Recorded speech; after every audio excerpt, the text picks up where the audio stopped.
You let one ant stand up to us, then they all might stand up. Those puny little ants outnumber us 100 to 1. And if they ever figure that out, there goes our way of life. It's not about food. It's about keeping those ants in line. That's why we're going back. Does anybody else want to stay? Let's ride!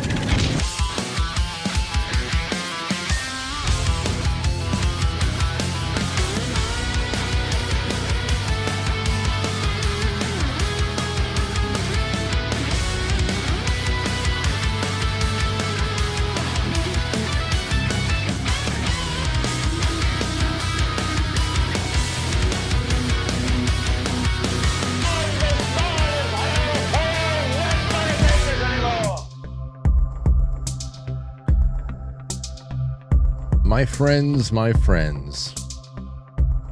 Where are my friends? Good to see you all. It's a Wednesday night, and we've got a great time to hang out with each other. I got a bunch of shit to throw your way.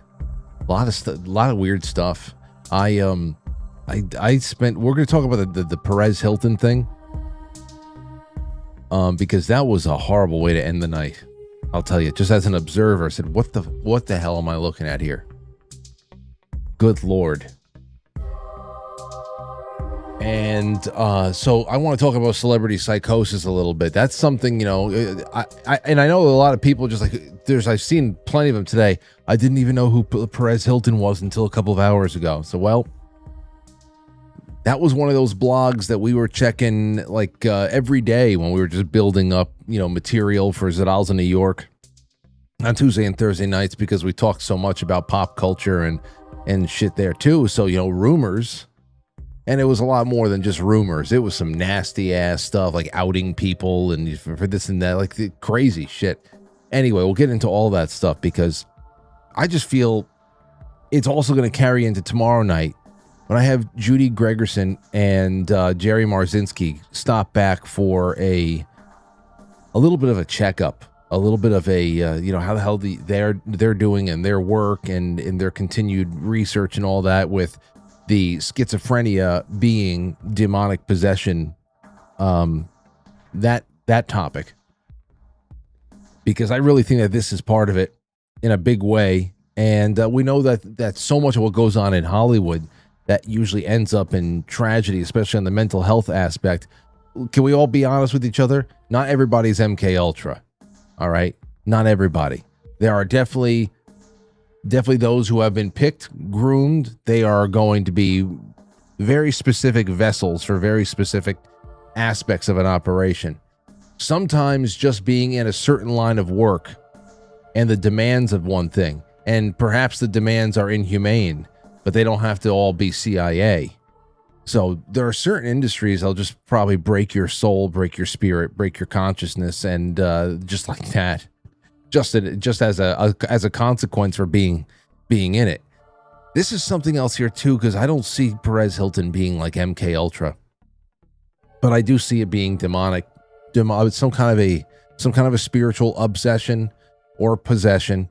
He was talking that way, but the devil has me now, and shit like that. He's cutting himself apart. Holy shit, man!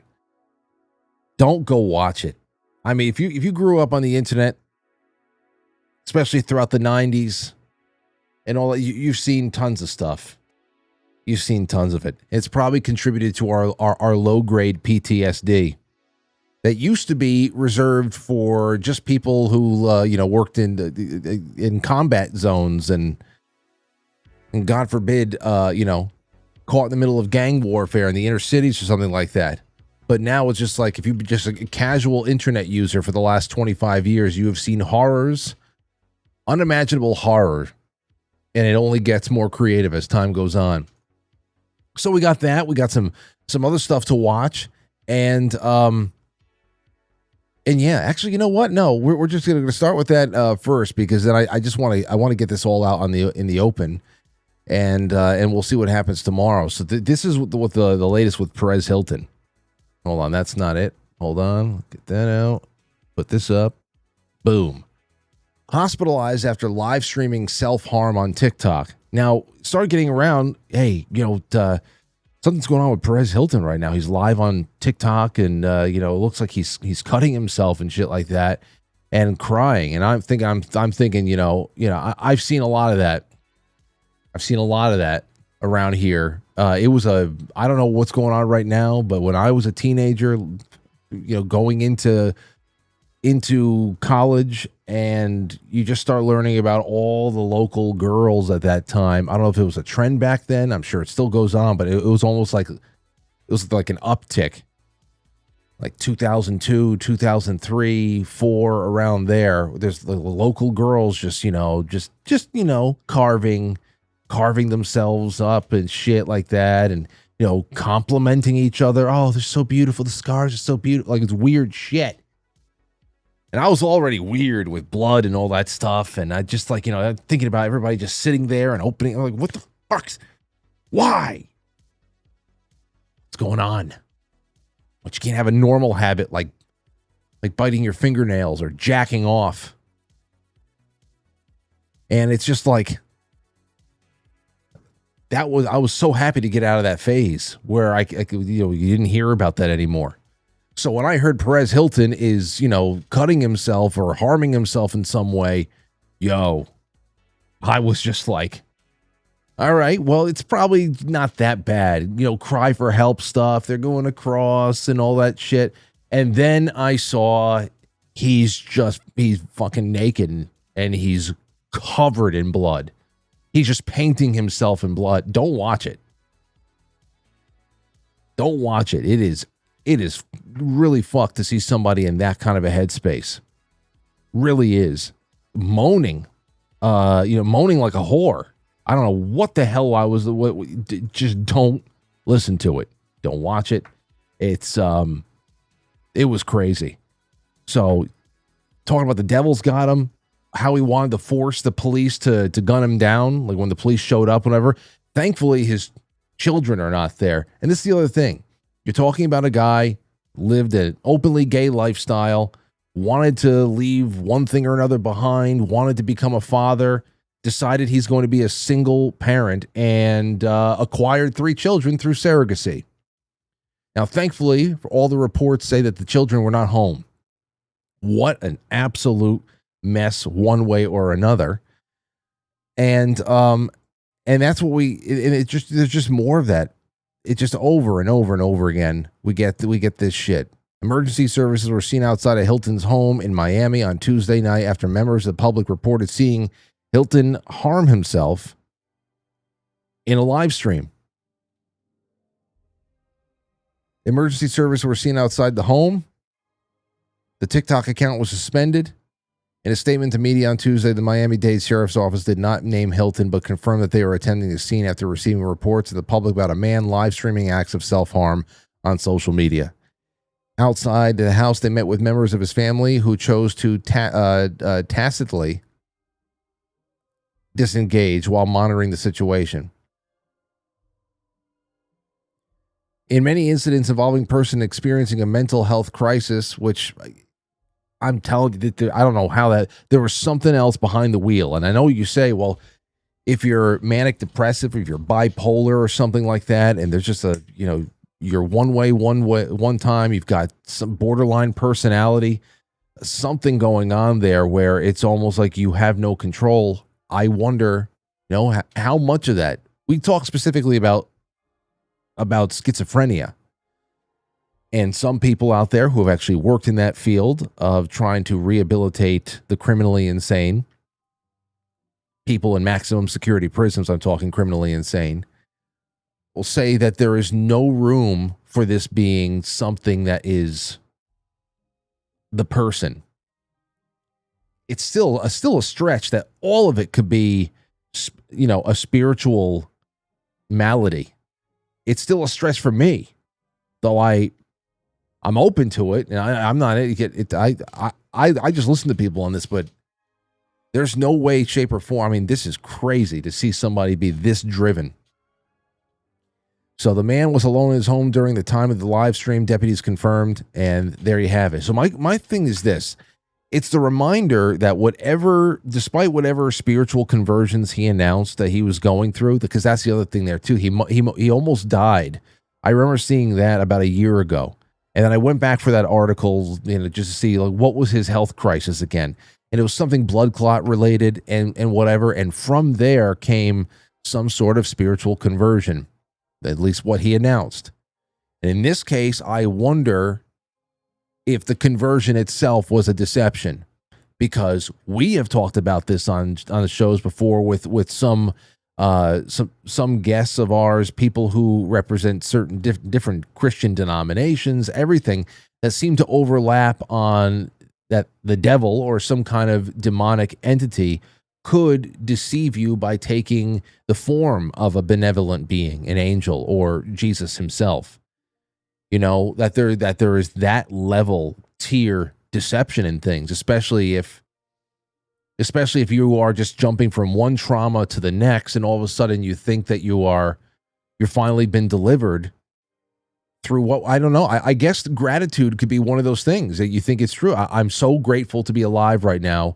Maybe I never thanked God for anything in my life.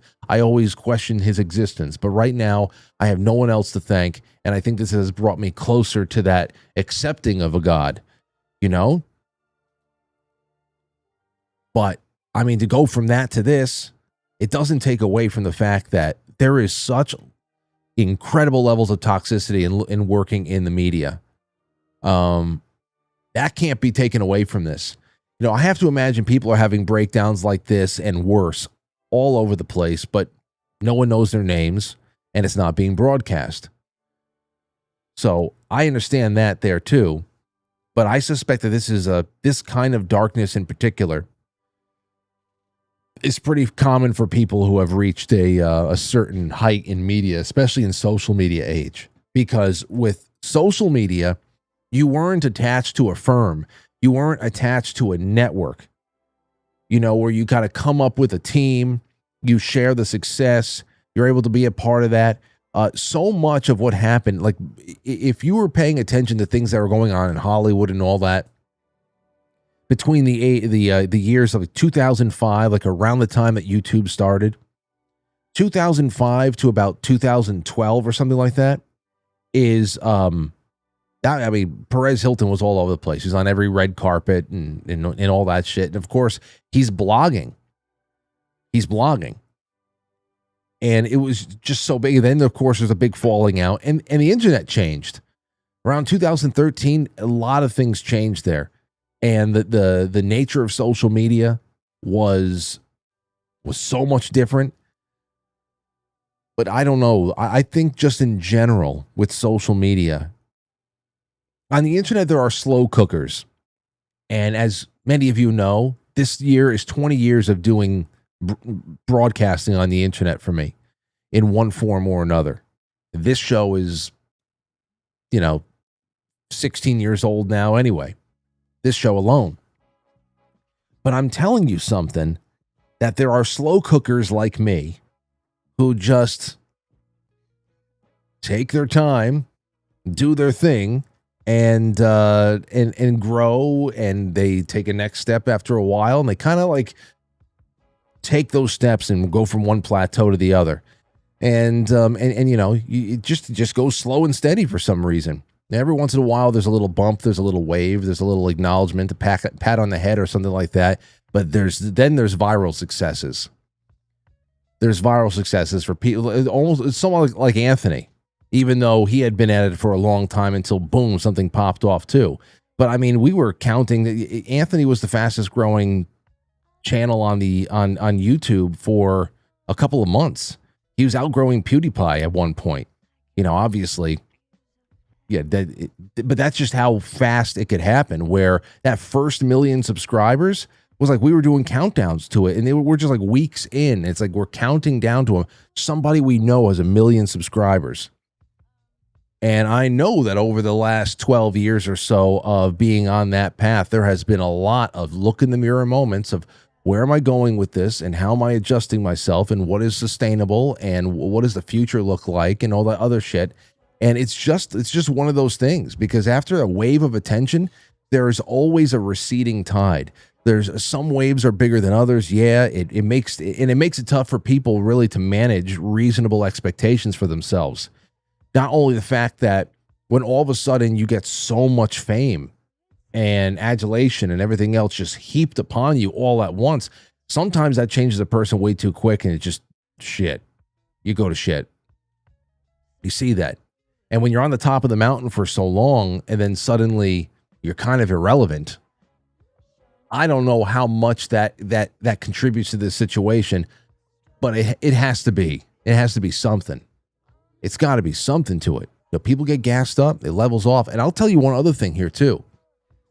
I heard about Joe Feltz. Now, I didn't know him personally, and I only knew of him because people in this audience have sent me stuff that he does where he was preserving a lot of old books, apocryphal books and things like that. It wasn't anything that you couldn't find on eBay, just to be honest here.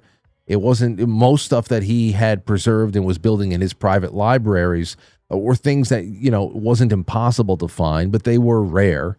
They were rare books.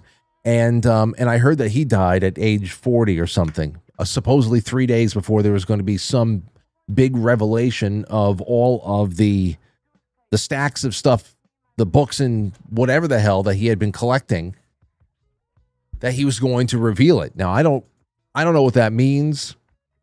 I don't know if that goes on without a hitch with him being here or not. There's some kind of a dead man switch or something else like that there's going to be hidden secrets and all that stuff. And of course, he's another one that people who close to me have asked me about it today. Did you know him? No, I barely know anything about him. But they all said, well, listen, man, he promised he was never going to, harm himself. And the same thing people say, David Wilcock he promised he would never harm himself, and say, listen, maybe, and maybe they didn't. But trust me when I say that for a lot of people who do this kind of thing, and success ebbs and flows, or they are just, a lot of the time, this is an outlet to be able to a hobby, something to take you away from something else that's taking you. You just don't know what's going on in people's lives. You don't know. And at the second that you step away from the microphone, everything that you felt great doing 5 minutes ago can completely be sapped of you. Okay? Trust me.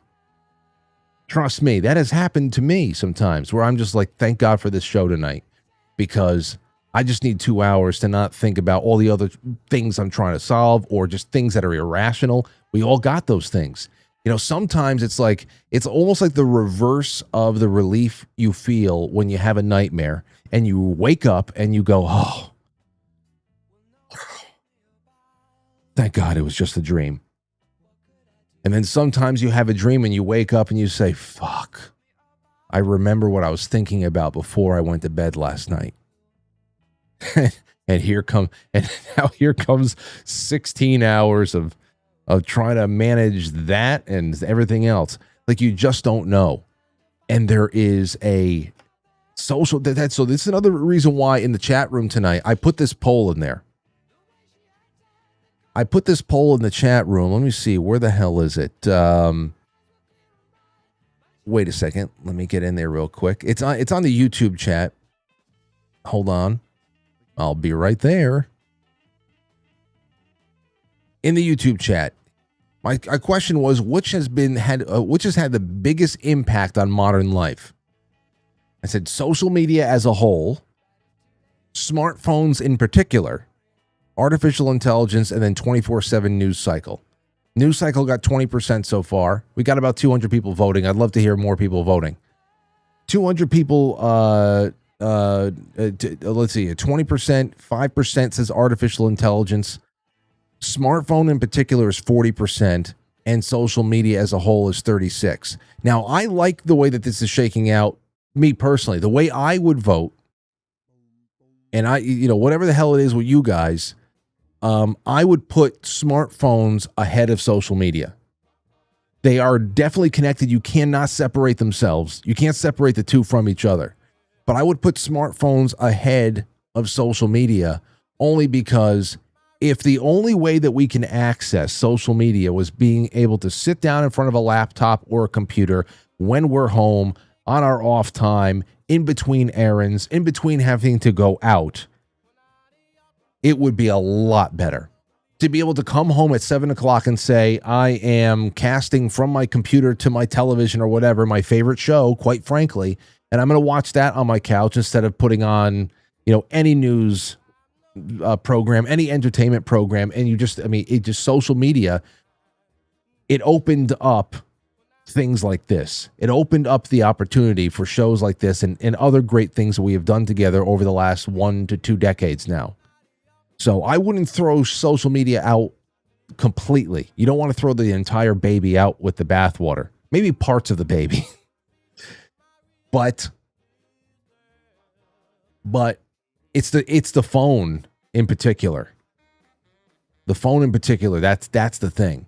To be able to text somebody, to be able to call somebody, to have those numbers there, flip phones, things like that. I don't want to get away from everything, but I think that above all, it's the phone that always calls us, always calls us back to that fucking amulet, that beacon in the pocket.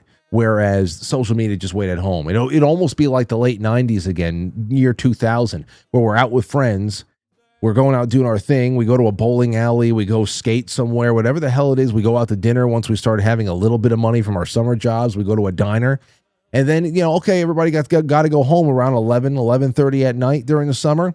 I'll meet you on AIM. And then we go in on AIM, and then we're just talking like assholes for another hour or so until midnight, 1 a.m, who knows? But that's just what it was. It was like a backup. It was almost like going to like a pub after you go to a party. It's like the after party was on the internet afterwards, which was nice. Because that was always like, that's home. Well, I can't talk to you on AIM because I'm got to go home. That's all baked into all this stuff, man. And it's hard enough for people to break away from that, even if you're just a casual user. But when it becomes your life, I think it's very, very hard. I think some people just like lactose intolerant. Somebody could be lactose intolerant. What does that really say? That means that some people tolerate the milk better than others.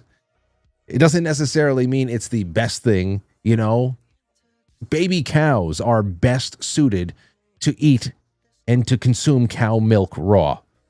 It's beneficial for us as well, but baby cows are best suited for that.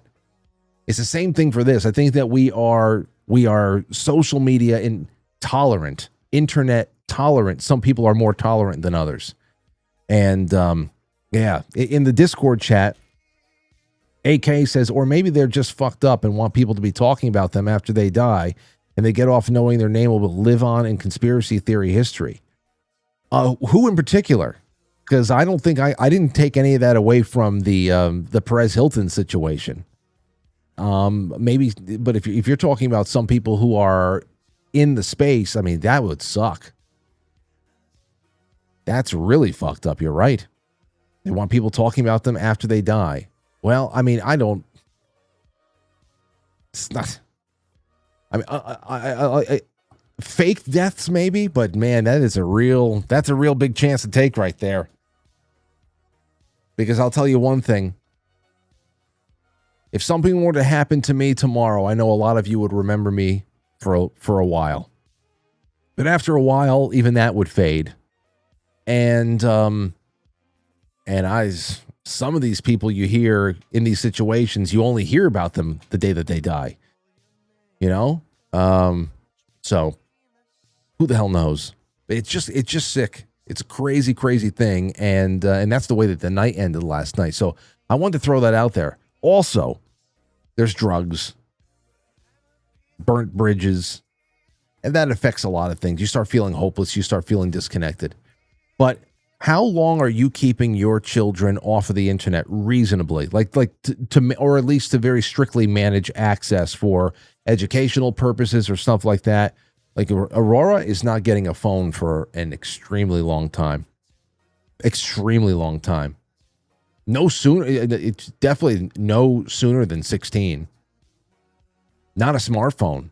No way. I'll get her a flip phone. I'll get her one of those phones that I bought Tony Black. Tony Black's phone died. Nobody in his family wanted to get him a new one for some reason. My mother told me about that. I said, okay, well, that's ridiculous. I'll go on Amazon right now and get him a, rechargeable flip phone that you can buy for fucking $25. And it comes with 1,000 minutes and all that stuff. You can text. You can, with the old punch method, you can call people. Store phone numbers. She'll have that, no doubt. But seriously, you can get burner phones on Amazon for a song and a dance. Just putting that out there. If anybody's wondering how you're going to manage this stuff. My 13-year-old grandson got one on his birthday, said Brian Sumner. Well, I'm not surprised that people give their children smartphones once they reach their teens. I'm not surprised by it, but I'm just like, I don't know. I just want to save them some time because it doesn't matter who has them once they got them. It doesn't matter who has them once they got them. You know it. You've been to many, many smartphone attended holidays the last 15 years. You've been to many holiday gatherings where everybody brought their smartphones, where we're already firmly in fart phone territory. Okay? It turns you into a fart. And it's not relegated to one generation. Everybody is craning their neck into these fucking, blocks of soap. Everybody. The boomers, silent generation people, the mummies, the mice, the rats living in the walls have smartphones. So it's ridiculous. Okay, so there's that. I'm going to drop this other poll, which is on the community tab right now, which should be really interesting to hear what people have to say later on there too. I just put that in the chat room. I will put this into the Rumble as well. In the Rumble, I would love to hear from you guys. I'm going to be reading through all the chats and stuff like that. But the other one here is, out of all tonight's potential topics, which one grabs your attention the most? Is it AI consuming physical books? Well, guess what? Matt from Cultivate Elevate will be showing up around 8:15 for a half hour. So we have a little while, about 45 minutes before Matt shows up. Maybe it gets here a little bit earlier. So he's gonna be calling in because it's not currently 138 degrees in Arizona, apparently. The other thing we have here is celebrity psychosis and internet fame. That's 25%. Thanksgiving ban comments on CNN is 16%. Pre-internet sleepover stories, 22. There you go. There's the question right there. Pre-internet sleepover stories. Now, we've got some great ones in the comment section already. I'm going to make sure that I keep this poll bookmarked. But that's another question I would love to ask you about real quick. The Great American Sleepover. What do you remember about them? I remember video games. I remember prank phone calls. I remember somebody's mother is coming down at some point or another around 10:30, 11 o'clock to bring us a nice big piping hot tray of pizza bagels. Fuck yes. Talking shit about the girls. Man, what was a staple in slumber parties that the digital culture of 2026 would make very hard to recreate? Because you could not have your nose in your phone. If I had a slumber party, if I was, 13, 14 again, I said, Mom, can I have a slumber party for my birthday? Can I invite over, like 4 or 5, 6 friends and whatever? We'll just camp out in the living room and whatever. That would be one thing that would have to, everybody's phones would have to be collected at the door. You'd have to at least do that to give yourself a chance. But even then, you can't, what are you going to do? First of all, I don't even have a landline anymore. So who would I prank phone call people with? Can you even prank phone call people? I guess you can call them from a Google Voice line. You can open up a free, see, there you go again. You have to go into the internet. You can open up a free Google Voice line. Anybody can do it. And then you can just call them from numbers that don't make any sense. And hope, but then is somebody going to pick up? It's going to be marked at all of the caller ID. I'm telling you. I want to hear about this. I want to hear what you guys were doing. So if you can put that in the comment section there. You can send it to me. And if we have some leftover time before Matt shows up, those are the calls I want to take. Because when he gets here, we're going to be talking about AI machines devouring physical books. Okay? That's the other thing. All right? So we got that. I'll talk about the scientists that have issued a warning because they spotted more than 20 giant UFOs racing across the moon. We'll do that tomorrow at some point. Also, the talk about moon bases. That we got moon bases. Good. Bring them on. Let's just do it. Maybe they can end the war in Iran. Bring on the UFOs. Can you end the war in Iran, please? Here's another one that might not shock you at all. A Cambridge professor who allegedly plagiarized PhD, also accused of falsely claiming that he worked at 3 other schools. There he is. Or there they are. I don't know. Well, I mean, he's a good actor, so maybe he can join the drama club. Jason Arday, the youngest black man ever to hold professorship at the University of Cambridge, has come under fire from appearing to have lifted more than 100 passages in his PhD dissertation. Well, I mean, he should be allowed to do that. They were probably first stolen from a black man, right? That's what they'll end up saying. That's how easy it is to make up history these days. So, Cambridge. I wonder how Chris Ann Hall's doing out there. Here's a little something that it's going to get you pissed off because it pissed me off. A scary moment, bison chases after a child at Yellowstone National Park. And you know what really just grinds my gears? Paralyzing stupidity. Like when a person is paralyzed by stupid, it really pisses me off. Reels, these videos of people that are in really sticky situations, an explosion, car is, I don't know, something is not right. And everybody's just kind of like aloof and unaware or unable to process just how dangerous the situation might be. To move quickly, just fucking move. And they don't do it. So we have another bison. We showed this bison attack a few weeks ago that picked up the guy and, threw him. And to the guy's credit, he and his wife, they really weren't that close. They looked to be about 30 yards away or something like that. They weren't trying to do anything. They weren't trying to get closer or pet the damn thing. And then all of a sudden, it just picked the target and started charging. And that was it. Threw him like a rag doll. He's alive. I think he's going to do all right, but he's probably in a full body cast. Then we have this. If you look to the left side of the screen, you're going to see people and children, people who should be watching children, again, freezing completely when this bison comes and gets a little bit too close to them.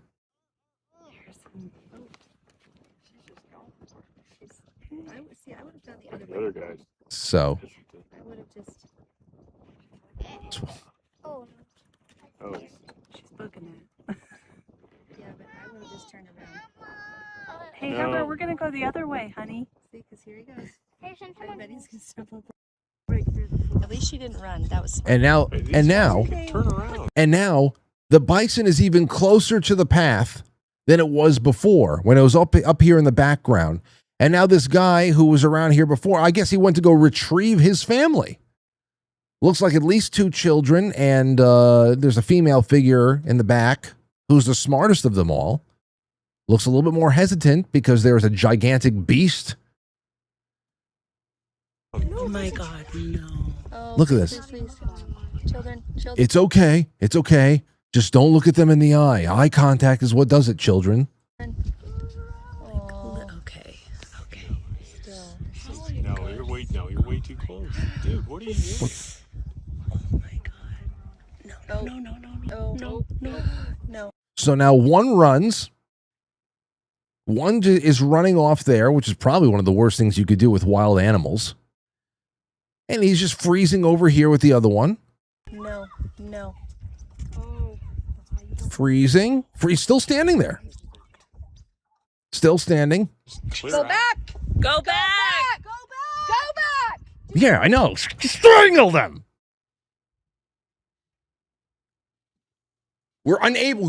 We're so dysfunctional. Frank, it's one person. No, it's not. It's not one person. It's not one person. And you know it too.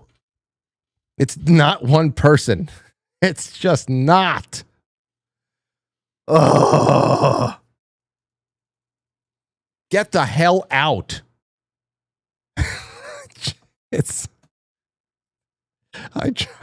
Some days I've got hope, and other days I'm ready to cash out.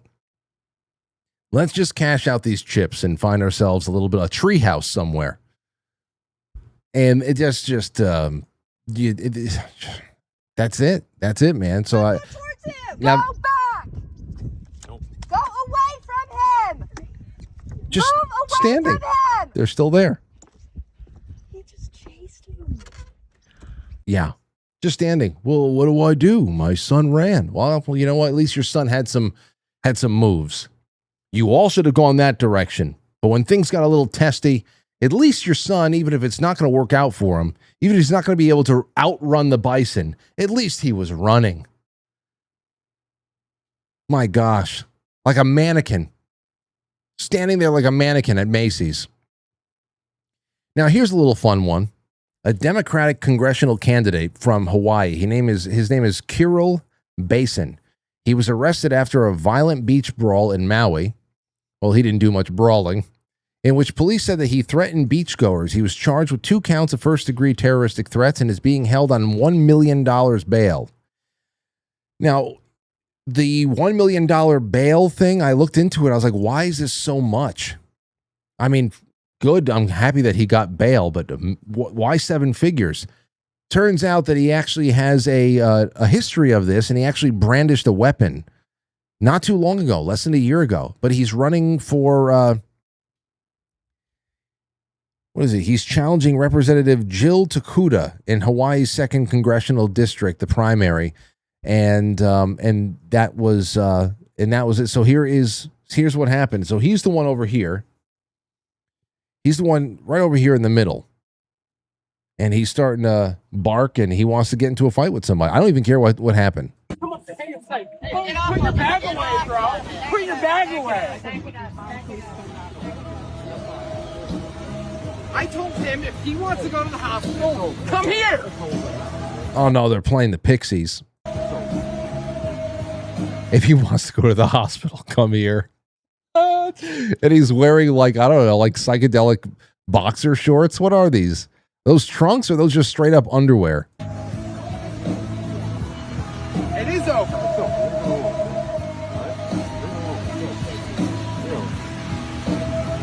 Hey, fuck you. Hey.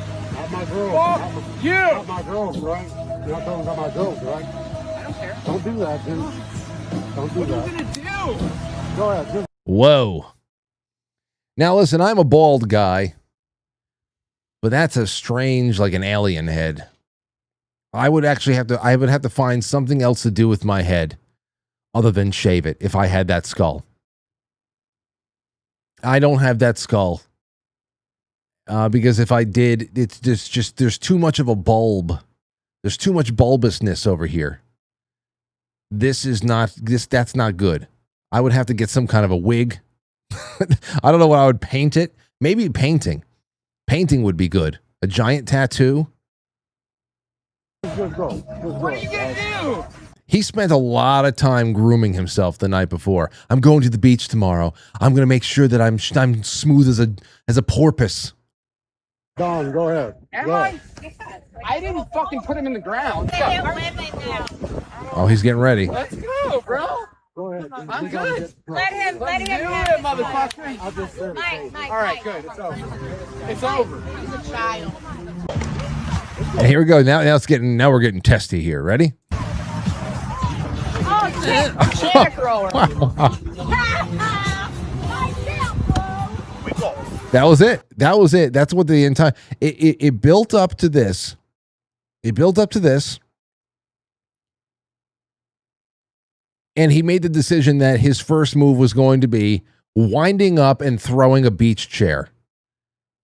And he what the hell is this chair made of? Titanium? Is it made of lead? What the hell?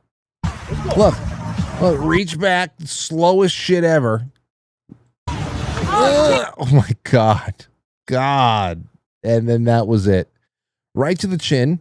That's the reset button. That's a nice extension too. That guy didn't even have his back foot planted. Just really great extension. All the way through. Got to extend your hands, kid. Always remember, when you're swinging a baseball bat too, extend. You want to extend those hands. Boom. And that's it. That's all. Wake up. Wake up. Yeah. What you fucking about, Holly boys? Yeah? Trey, stay right here. I'm a Democratic candidate for the House. When I get Secret Service, you're done.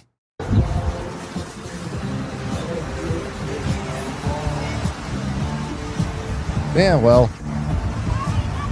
You done? You done? Oh, God. And there you go. Some people are just nuts. People nuts. At the end there, you know what to do. So he's going to try to massage that guy's calves, I guess. Fucking hate you. Give me those calves. I fucking hate you.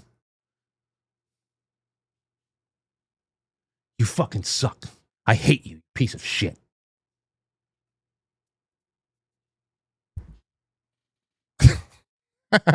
Wait, did anything else happen after that? I stopped here when I originally watched it. Huh? No? You're so tall. It's like he's. I love that look. He's looking up at him in wonder. Look. You're so tall. I'll never be as tall as you, Dad. Dad?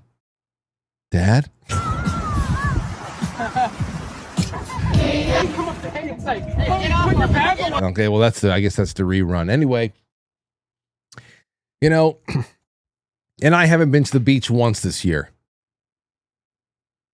I haven't been to the beach once this year.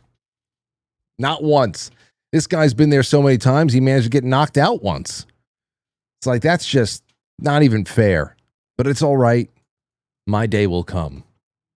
My day will come. Caitlin Collins, who looks like a velociraptor from Jurassic Park. Let me get that actually up here. Velociraptor. Jurassic. Give me a velociraptor. Give me one that makes sense. Ah, yes. There we go. There we have it. Hold on. I've got you somewhere. Okay, so there you go. So Caitlin Collins, who's on the left. Velociraptor. There's just something about it. I feel like the Velociraptor has similar eyebrows and similar mouth and jaw. Yeah, see? We're talking, this is uncanny. Just something I always thought. I don't. It's not because I think I'm a looker or anything like that. When I wake up in the morning, I look like a turtle without a shell. You want me to make fun of myself? I look like a turtle without a shell in the morning. okay? Or some kind of strange combination of a turtle and a bird, all right? And then when all the puffiness goes down, then I start looking a little bit more like me. But anyway, a velociraptor on CNN. Did I have it over here? Hold on a second. I don't know. Oh, okay, that's right. So she's talking to this woman. Her name is Francesca Hong, a bug lady. So they're going to be talking about, she's bringing something up. She has her on her show on CNN, and she's asking her about some tweet that she had deleted for whatever the hell it was, something that needed to be concealed from the public. But to give Caitlin Collins credit, she brought it up. There's not much pushback on. Maybe she was just giving some rope to this freak to hang herself. I don't know. But the tweet was all about how we need to ban Thanksgiving. And let's just see how this exchange happened. You know, you talked about your past positions that he keeps highlighting and, obviously likely would continue to do so before November should you win. One thing that they brought up as well was a post from you in 2021 where you said Americans should cancel Thanksgiving, should have done this in 1621. The post has been deleted. She went on to say, cancels Thanksgiving. It should have been done in 1621. This is during COVID. So this is when Marxists out there are like, oh, perfect. This might ruin people's holidays. It's a little bit less work for them because, of course, during the holidays for the first half of the year, which is Martin Luther King, the entire month of February for Black History, then June, their gay month, and then all in between of those first 6 months are all different types of award shows. You got the Tonys, the Oscars, the Emmys, the Grammys, all that stuff, which are essentially like sacred religious holidays for them. They repeat all the mantras. They do all the genuflecting. They say their prayers. They make their sacrifices. They give each other golden idols and all that stuff. Like they have a calendar, a political calendar that is very, very well established. And then also we have Juneteenth over there that is meant 100% to compete and slowly, like Indiana Jones trying to kind of swap out the golden idol for the bag of sand, the golden idol being the 4th of July. That's what that is. But the second half of the year, they have a little bit of a problem. They get very, very salty when people start getting a little bit more reflective and a little bit more thinking about the incarnation of Jesus, thinking about salvation of the soul, thinking about Christmas and Thanksgiving and all these things that really just are intangible things that they just can't destroy. That the Grinches that just cannot snuff out Christmas. Well, many of them were just so happy that we had all the trappings of a true pandemic in 2020 because maybe that would just ruin some people's Christmas, and they just love that because Christmas to them means white. Let's be honest. We saw all the Smithsonian stuff. They write all about it. They write all about this stuff. This is another one of their things. Christmas and Christianity means white to them, even though we know the founding, it's actually couldn't be further from the truth. But it's just incredible what they have distilled everything to. So here she is saying, if it takes a worldwide pandemic for us to realize that we should stop celebrating colonialism and the original super spreader event that killed indigenous folks. Indigenous folks? FOLX? What the fuck is that? Hold on a second.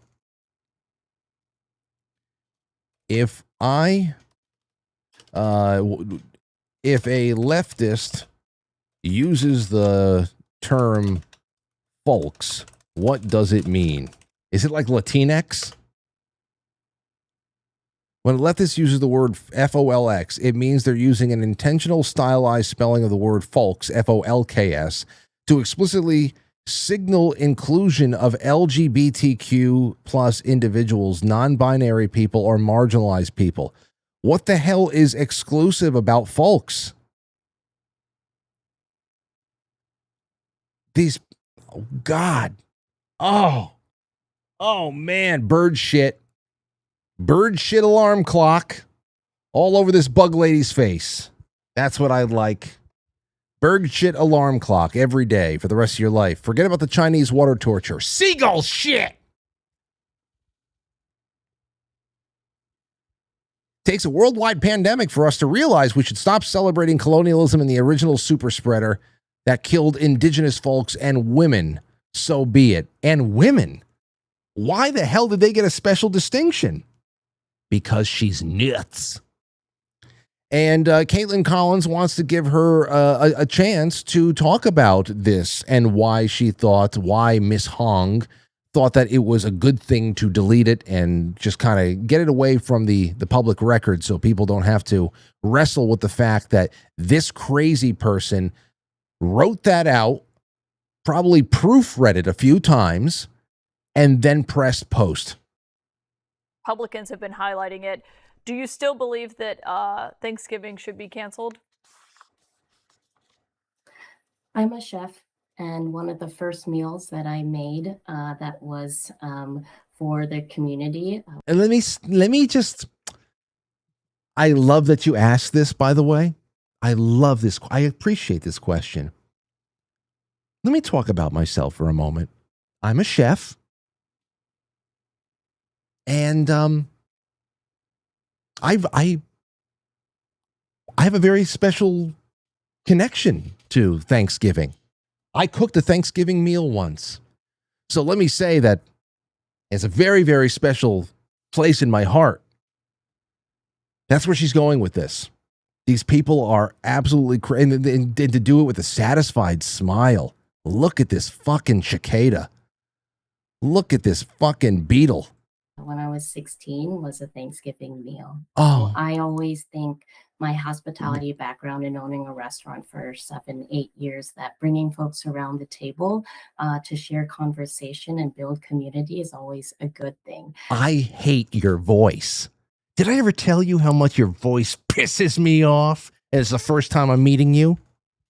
Let me just say, in the most pre-K teacher kind of a way, I am just a loving community woman.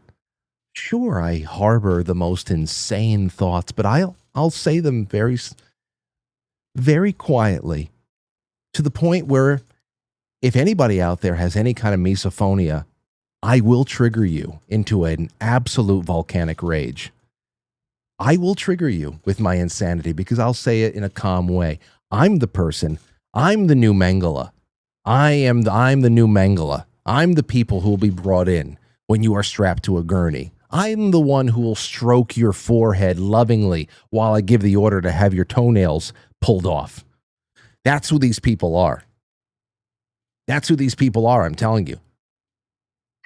But Thanksgiving is also a time that's incredibly painful for many people in our communities. No, it's not. So I think I wanted to make sure that people understood that there are multiple views, but no, there's not multiple views. What's the view? Little Hong, you are so virtuous, so strong, non-white woman.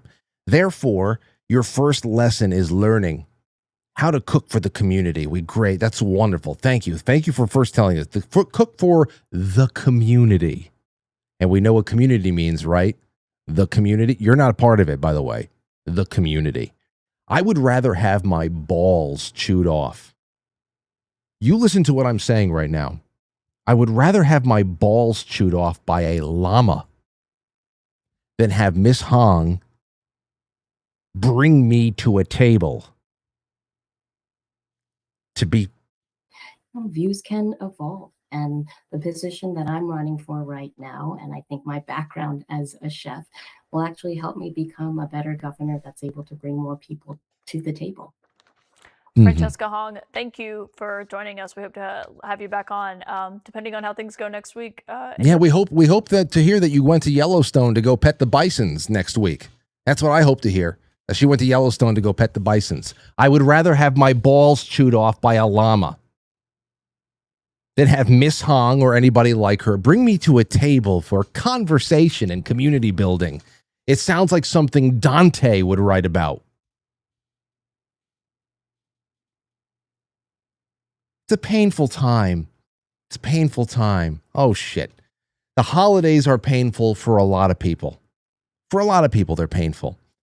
And for normal people, that pain comes in the form of the condition of their relationships. Who's around them? Who's not around them? The people that they love, the people that they've lost. Or, you know, at the end of the year, there's other reasons why people go through a lot of hard times during the holidays. Thanksgiving, Christmas, even New Year's Eve. Because at the end of another calendar year, a lot of us evaluate ourselves. We evaluate ourselves at the end of every year. How did I do? Am I in a better position in all of these categories personally, professionally, and otherwise than I was last year? And a lot of times people disappoint themselves in their evaluations. They feel like they've wasted a year. They see life just accelerating, and there's a lot of reasons why, outside of just financial stresses of what the holidays bring, that people are a little bit out of sorts during the holidays. I am very sympathetic to that. But normal people aren't moping around because they're thinking about the plight of the Mohawk. Those people used to be committed to psychiatric hospitals. Mandatory sunlight, board games, lobotomies if necessary. Oh, it's Thanksgiving again. The pain. I can't stop thinking about the Iroquois. I can't stop thinking about the Iroquois. The indigenous. Only a fucking crazy person thinks this way. And to go and to project that onto people as to, no, this is a very real lived experience for psychos. And I'm not willing to share a country with psychopaths. Okay? Because psychopaths, sociopaths, you guys, you exist in another world. We share a geographical location, but you're in another place. And that has no bearing and relates not in the least to the way I live, and the way normal people live, and to what we prioritize. And I would just really appreciate it if we can stop thinking that until people like this are soundly laughed out of the country, let alone off of a primary ballot or something like that, that we're not really, we gotta put pedal to the metal here with the Great Awakening. Really do. You know, I saw the Michigan primary for the Muslim and all that stuff. I'm telling you, everybody's racing for the same dodgeball. Everybody's racing for the same one. So I would have asked her, hey, well, how have your views evolved? In what way? You just said everybody's, views evolved. Oh, so that why you delete it? Is that why you deleted the tweet? Because your views have evolved? In what way? Are you becoming more sane?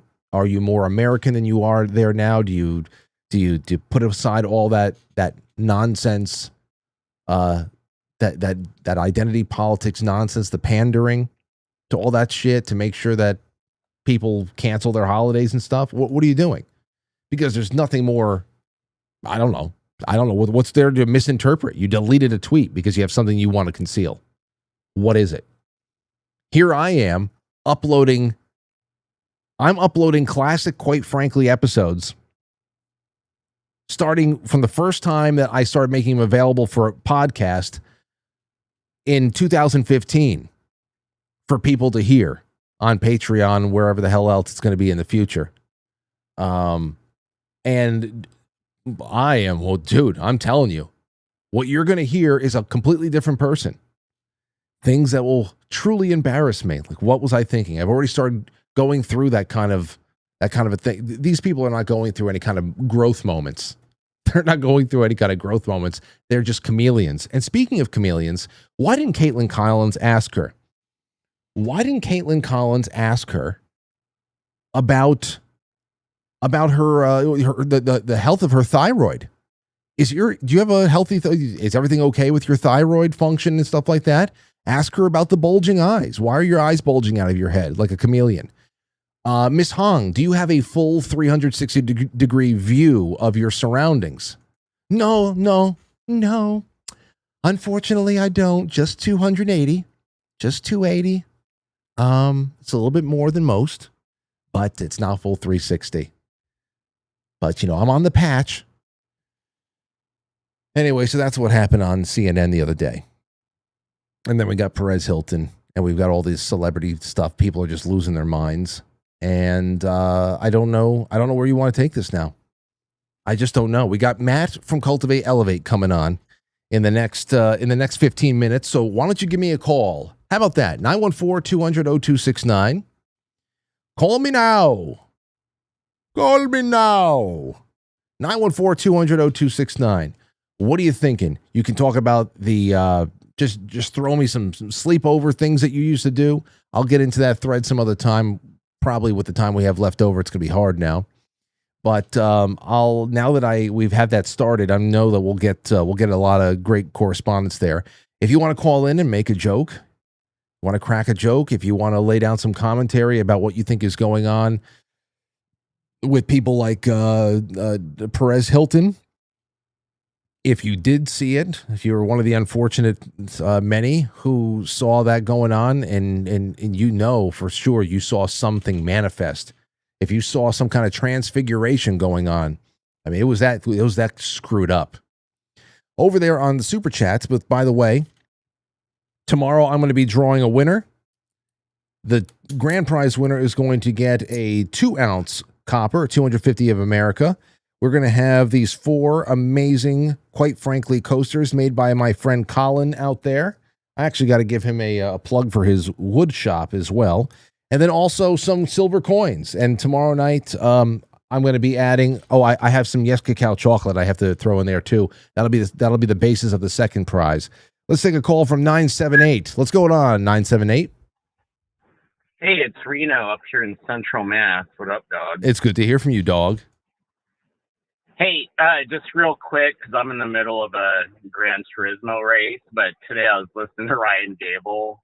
And I'm driving, and I'm literally rolling, and I almost went off the road. So if you listen to today's episode with Mike D, he made a comment, and I had to rewind it because I'm driving, and I'm like, whoa, what the fuck did he just say? He said, fuck, quite frankly. And then I'm like, whoa, I rewound it, but he didn't mean you. He was talking about something else. And then a couple of minutes later, he had to reiterate, I didn't mean the show, quite frankly. It was just really funny. That really happened? It's so funny. Today's episode that he just downloaded today, him and Mike D, one of the greatest, funniest episodes of the year. I love it. Oh, I love it. From Ryan Gable? Dude, you got to get him on again.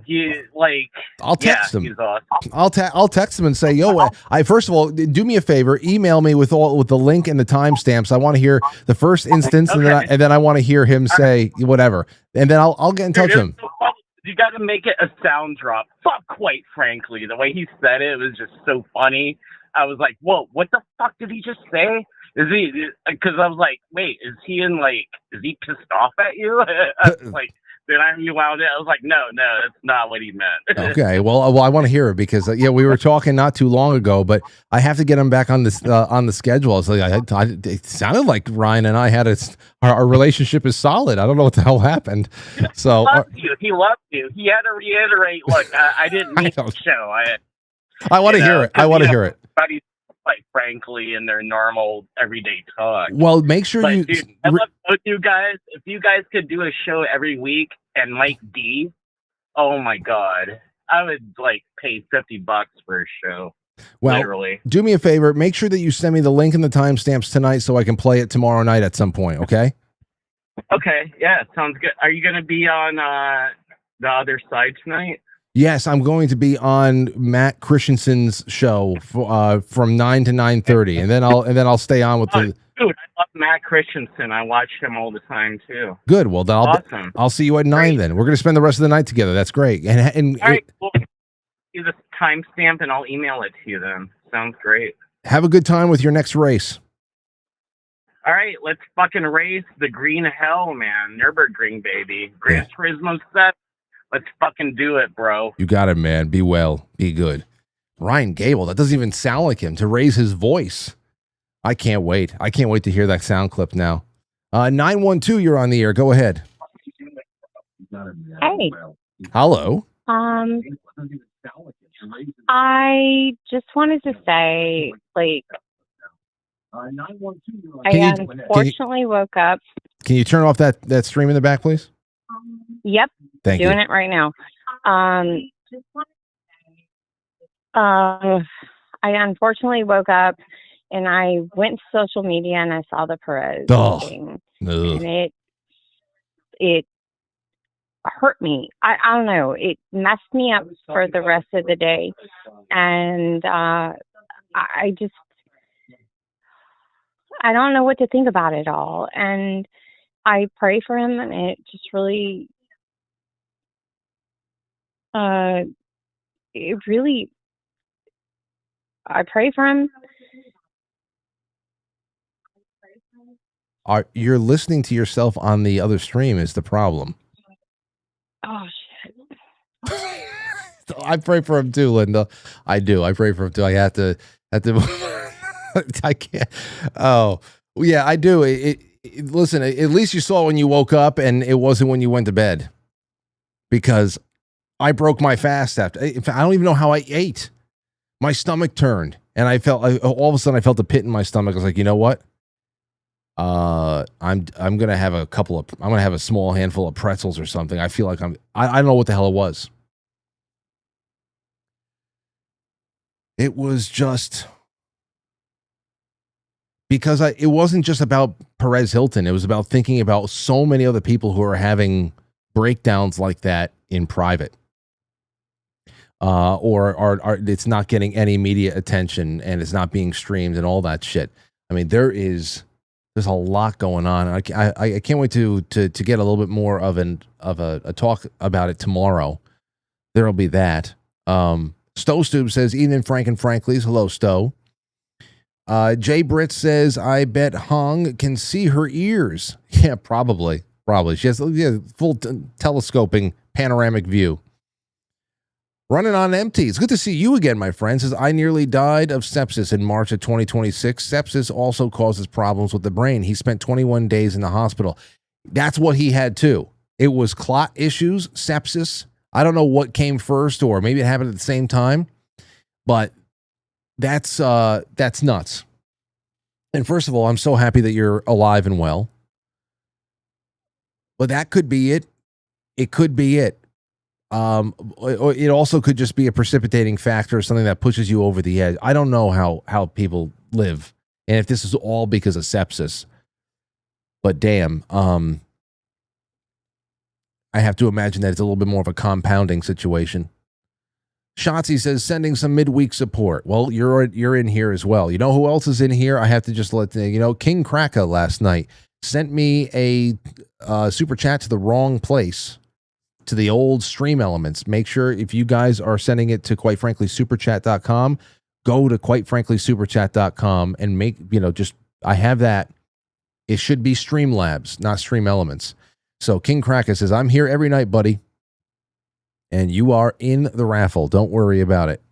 Let's see here. Phil's WW. That's Shannon. Says, kick myself for forgetting to put in for coasters last week. I want them. Saving for my future birthday trip to New York, which happens to fall on October 23rd, 2027. Definitely want the Friday VIP ticket, too.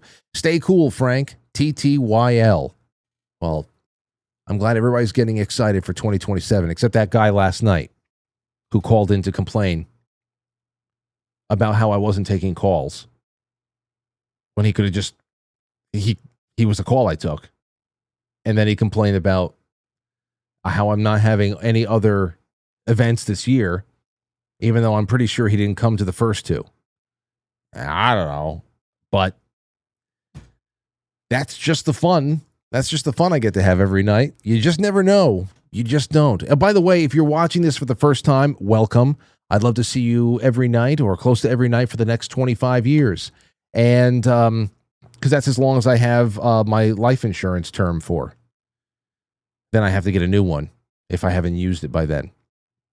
But also, please leave a like, leave a comment if you're watching this after the fact, and make sure you're subscribed and make sure the notifications are on.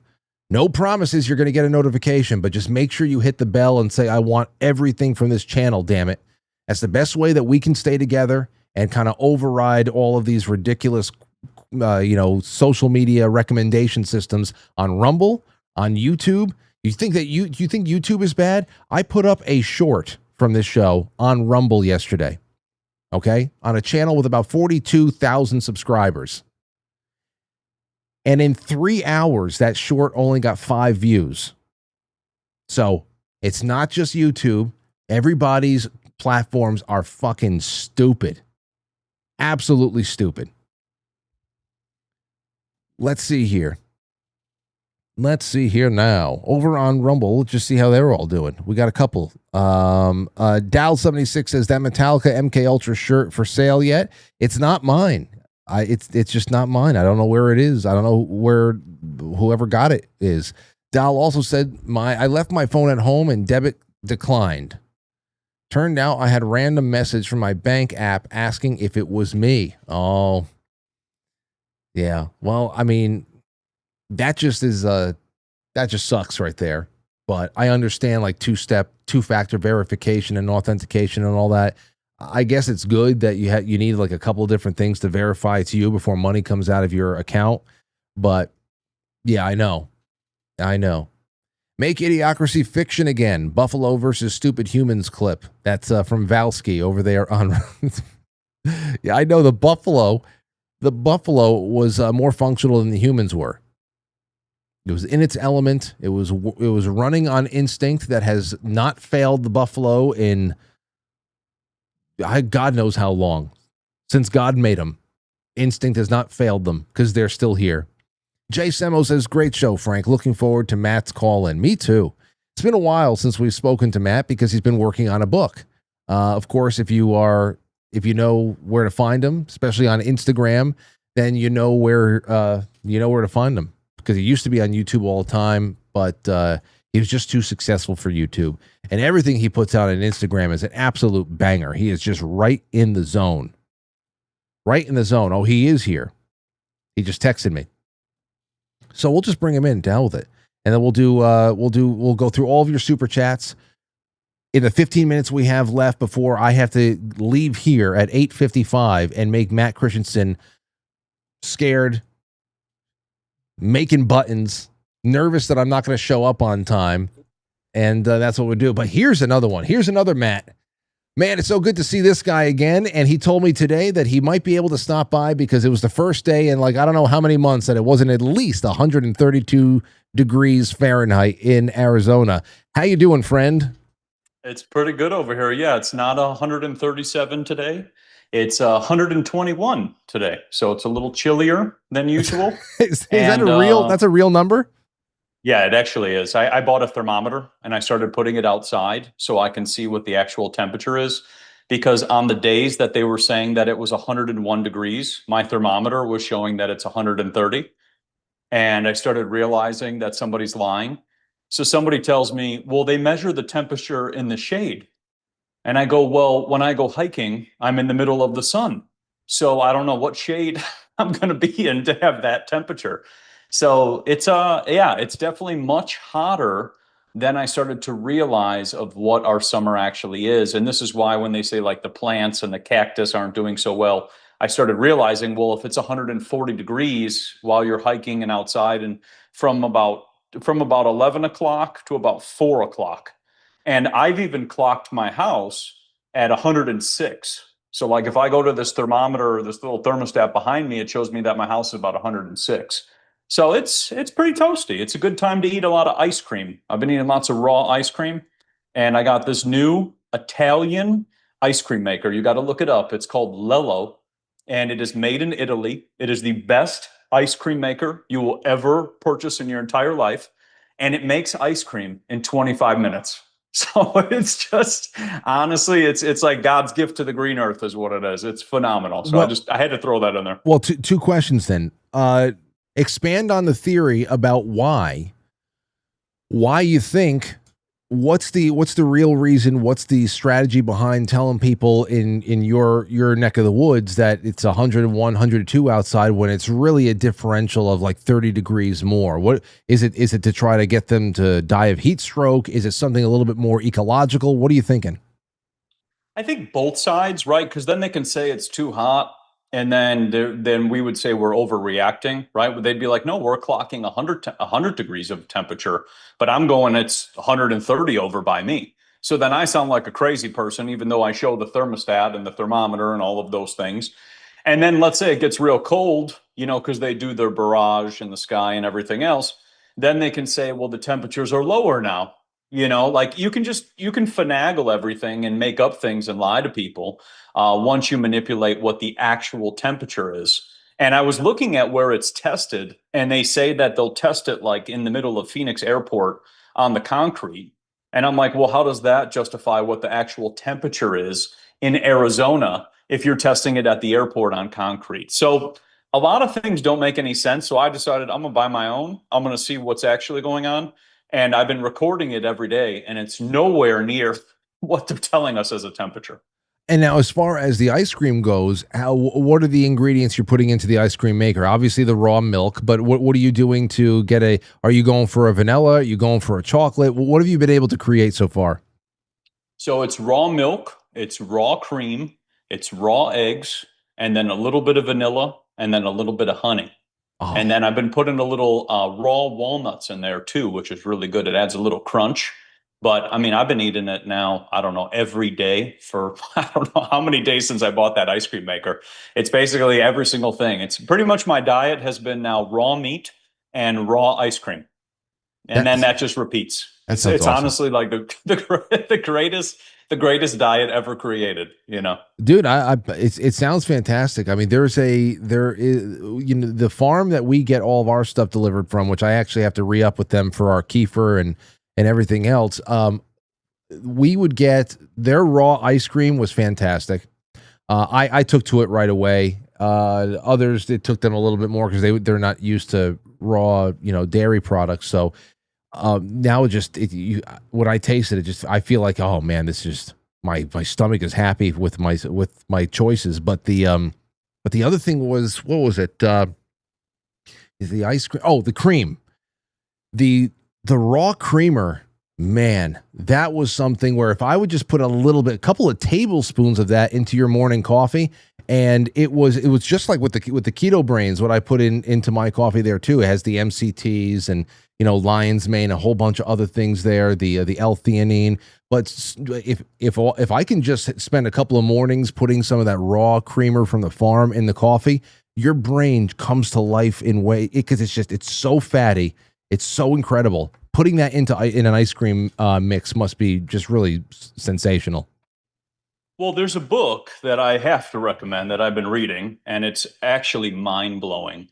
And you would love this book. And it goes into the fat that we need and how they got us in 1901 to switch to Crisco. That's how they got us away from animal fats. So they made people start eating Crisco, which is a petroleum product that crystallizes your organs. And Crisco was marketed by P&G, which also owns Febreze and all the other garbage.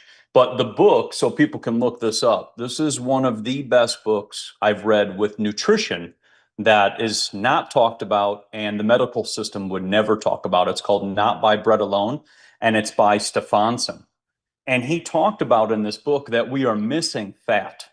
And when people used to get really, really fat deprived, that's where cannibalism came from. So that's what he was explaining in this book. And then he was also explaining about how a lot of wars were lost.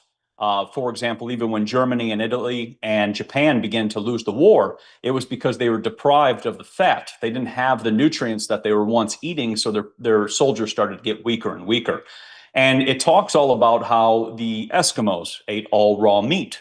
And the most mind-blowing part in this book was them talking about how raw meat was the actual solution to scurvy. So we always hear that same old people were eating fruits, lemons and limes, and that was allegedly getting rid of scurvy. But when the same sailors would go across the sea with lemon juice and limes, they actually still developed scurvy and began to die. 80% of all the people began to pass away. When they packed the ships with raw meat and these animal fats, all those people were perfectly fine as they traveled. So when you get into this raw cream, it's the exact same thing. You're bringing in those raw fats, which are very beneficial. And we have become like a fat-free society that's like afraid of fat and grease and tallow and all these beautiful things, even lard. It was talking about in this book too that people were eating lots and lots of pigs and lots of lard before 1901. And then once Crisco rolled out and they started doing the marketing, they were like, you don't need that anymore, you know, because that's going to give you a heart attack and all this. And Stefansson funded one of the only all meat diets studies, and they showed that there were absolutely zero health effects. It was only until they started bringing in cereals and sugar and all this garbage into the people's diets that they started to have issues. So this book is honestly one of, if you can read it page by page, and it also goes into pemmican. Pemmican was a Native American dish that was very high in fat, and they would make that from the bison until the United States military killed off all the bison. So, you know, there are all these beautiful healing superfoods. And the more I go into just the fats and the meats and the raw forms of all these things, you start to see all the health benefits. And like even you were just saying now too, with like even keto, you know, that's very similar too. It's a high fat diet. Mm-hmm. So the more we eliminate these grains and the, he calls it monkey food. That's what he calls it in the book, which is funny. But the more we eliminate these grains and that the stuff that we're not supposed to be bringing into our body, the healthier we become. I believe it. This is one of those things where, you know, I still have not taken the plunge into, you know, downing a couple of gallons of uranium water yet.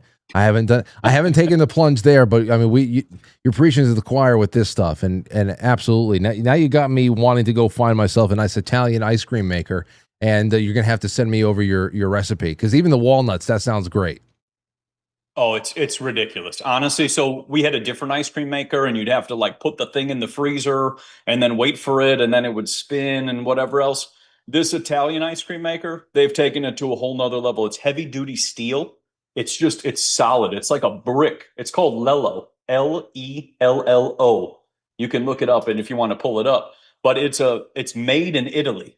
And they've taken ice cream and gelato, you know, that's where they started, but they've taken it to a whole nother level with this thing, because you mix everything in a cup. Is that it? And so we've added pearl powder in there too to do even pearl ice cream, but you mix everything in a cup, you pour it into the top of this little Lello, that thing gets nice and cold, literally works exactly like a freezer. And in 20 minutes, I am blown away, because like I told you, it's 130 degrees here and 100 in my house. You have ice cream in 20 minutes. And it's just, you just keep making as much as you want. The more raw milk and raw cream you get, more ice cream you could keep making. So I've been doing even 2 times a day sometimes. But what's interesting is it's such a full meal. You know, the raw eggs, the raw cream, the raw milk. It's such a full meal. And we don't even think about things like that anymore, because we're like, I got to cook everything up. But this is a nice, simple 20-minute dish, and you're good to go. And it's hot summers, and you could be eating ice cream all day. Well, just wait for me. I'm going to be doing it. Don't worry. This is something I'll have to do. And I not only that, but I want to give the baby some fun stuff to work on. You know, so those early foods and whatever. I'd love for it to be based in some of this.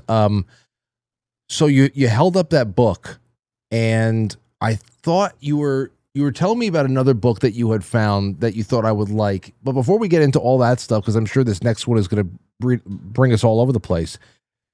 Here it is, from Futurism. And I know you know about it, because when I sent it to you, you were already working on some thoughts on this. AI companies are buying antique books, which is right in your wheelhouse. Every time you get on this show, you're reading something else that is no younger than 150 years old. And then we see here, ingesting their contents to train models and then destroying them at incredible scale.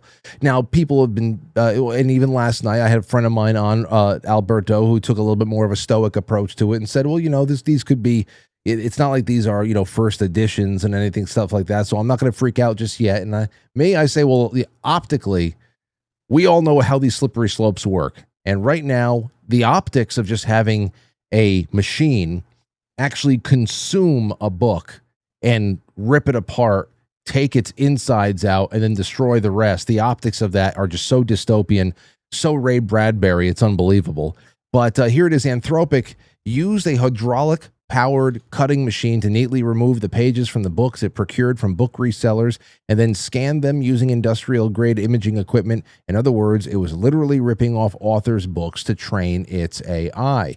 Now, give us a little something about this, because you are very, very possessive of your books and wanting to preserve those written histories that are slowly just, slipping out of the consciousness of society. We already know that nobody's writing in cursive anymore, and now things like this sound a little scary. Sound a little bit scarier than we thought we were already getting. Yeah, I mean, this is full control of information, right? Anthropic is the one that Joe Rogan recommends all the time. He's always asking the Anthropic the question instead of just using the mind.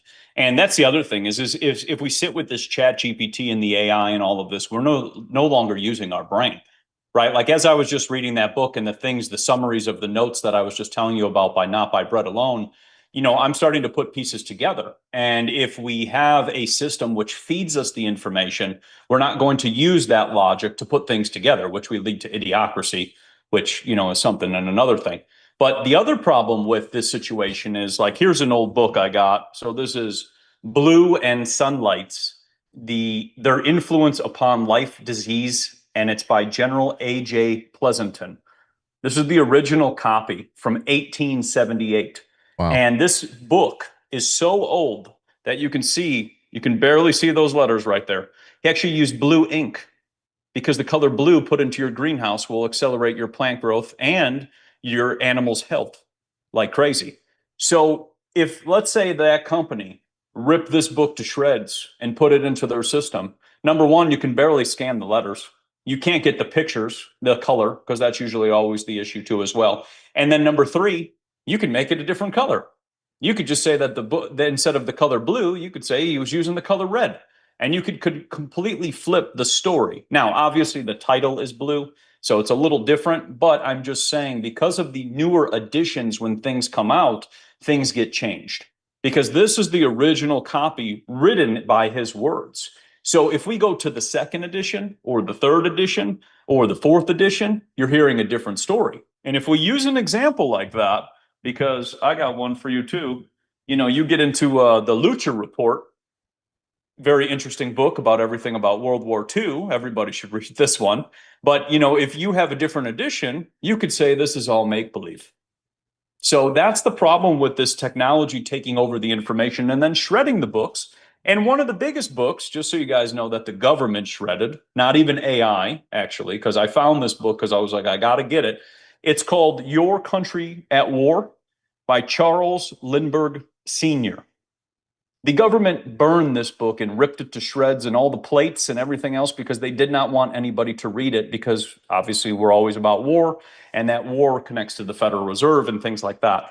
So this may not affect us today, right? Because me and you are still reading books and me and you are still talking and doing these things right now.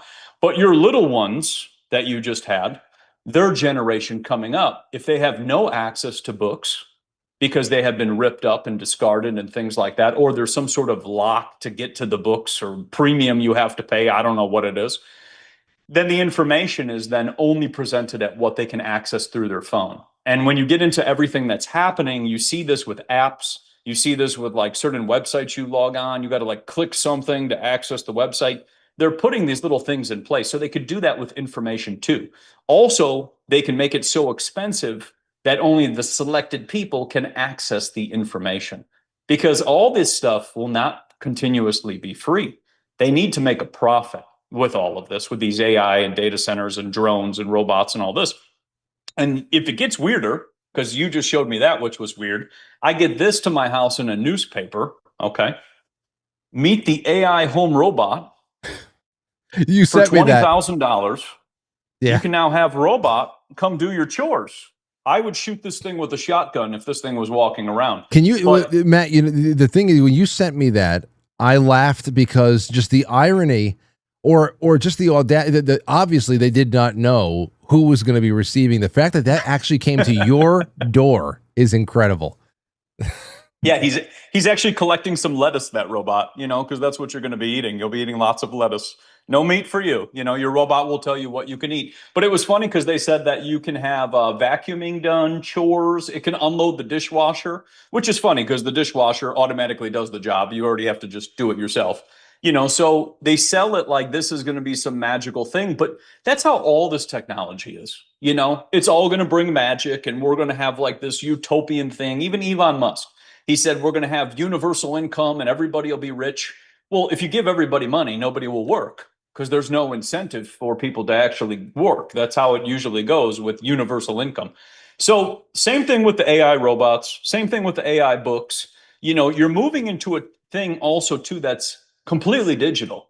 And once you don't have there's a life force that's in these books. It's hard to explain, but when somebody's brain has been put into this, even me working on my book, it takes forever because it's so much stuff and it's got to get edited and everything else. But it's everything is put into that. There's an energy that goes with a book. And we can't just read, Amazon Kindles and fake books and whatever else and fake screens all the time. We need tangible books. And like you said, too, with cursive, nobody even learns how to read cursive.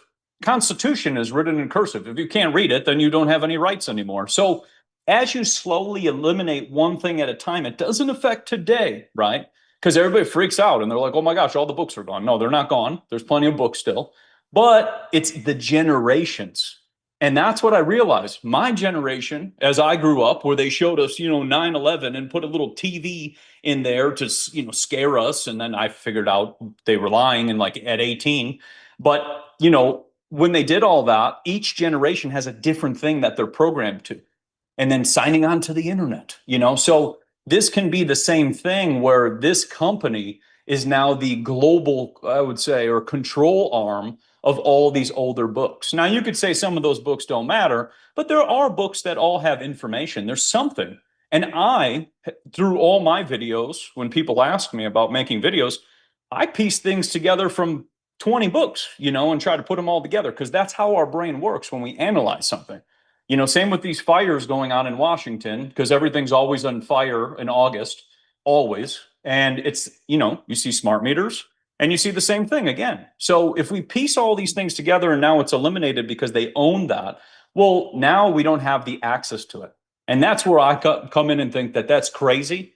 And that's why I don't agree with any of this. I don't use any of these programs. I don't use any of this stuff. I just read and want to put the information out there. And I love that. I really do. You were talking about even things like universal basic income, just trying to think about everything you just said right there. Universal basic income, yeah, it's a de-incentivizer. Yeah, obviously people are not going to be working. Working is something that actually gives you satisfaction, a little bit more of a sense of dignity that leads you to work that's more satisfying to you on an inner core level. And it's not even just about giving people enough money so that they don't need to do anything. That mouse utopia experiment, yes. When everybody talks about that, people don't really realize how horrifying and really prophetic the whole thing is, because it wasn't just about seeing what, it was what actually happened, the depths of the depravity of that mouse utopia, where you put everybody in this little area there. And after several generations of there being ample food and everything else like that, what they realized was that the unlimited food, the water, it caused them to not breed.